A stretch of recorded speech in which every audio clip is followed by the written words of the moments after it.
So we modeled it, again, with our fire dynamic simulator. So we're modeling the whole house. We're modeling the vent. We're trying to model the fire department actions, where ceiling was pulled, where the vents were cut, where the ignition source is, and the solarium failure. So this version of the model is going to show you what would happen if we vent the solarium and there's no wind. So right now the garage door is open. The door to the garage from the kitchen is left open, as the homeowners did. The front door is closed. The fire is dropping down from the attic and starting to work its way around the interior of the structure. Anything above the red is 500 degrees Fahrenheit or above. The front door is now open. After they open the front door, they've been kneeling there, masking up and getting their gear on. Engine 26, which with the 2 victims, now has entered the house. Engine 36 follows behind. Engine 36 didn't get as deep into the house. They started to pull the ceiling. They were trying to flow water up here.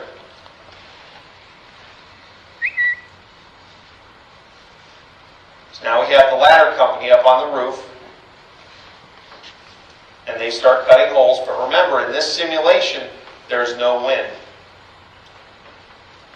So the roof is vented, and you actually see a decrease in temperature over here in the area where the roof is vented.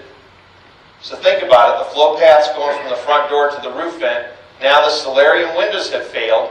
So the heat is now moving out of the solarium windows. So we have an inlet and an outlet there. We're losing a lot of heat right there. And we have an inlet and an outlet here. So we're sort of short-circuiting the fire a little bit, and things are getting better in the house. This is a big vent, 16 feet wide. What happens when the window panels fail and they're now exposed to wind? So same situation, same fire department actions, but now we have wind hitting the back of the house. The fire's developing again.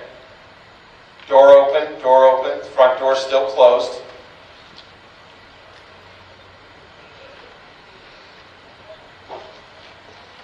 The front door's open, the firefighters are now on the porch masking up. Notice how we start getting additional heat once the front door is open. They now enter the structure.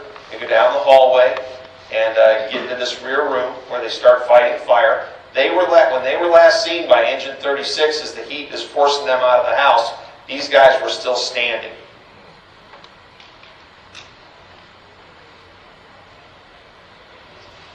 So now the ladder company's up on the roof. They said when they made their first cut, flame came out of the cut right away. They kept cutting. They punched down the ceiling. And when he looked over, he saw about 1 foot of fire coming over the eave. Then he looked again, and he saw 16 to 20 feet of fire coming over the eave. That's when the window failed. So the window fails, the air comes in, and what happens? Well, there's the flow path. Right? Coming in here, down the front door. So it's possible they couldn't stay on the line to follow it out because it was just too hot because the line's in the flow path. Right? So they got to an area that was cooler. It just wasn't cool enough for them to survive. The flow path is also in this direction. So what's going on in this front hallway? Well, when we have no wind, hot gases are going out of the vent, and we sort of have cool air coming in the front door, providing some protection, some relief, if you will. Once we have wind, that's not there anymore. Flow reversal at the front door. Before glass failure, we've got cold air coming in low. After glass failure, we just have hot gases. We have unidirectional flow coming out of that front door. So what's going on here? I mean, if you send a crew in there on the downwind side on a windy day, right, so working fire, basically you're saying you're putting their life is depending on whether or not a piece of glass, maybe 3/16 of an inch or 1/4 inch thick, fails. Right? Because that's going to create this transition. Again, another view of the flow path and where the victims were. They had nowhere to go. They couldn't go this way, it was too hot. They couldn't go that way, it was too hot. And there were security bars on the windows.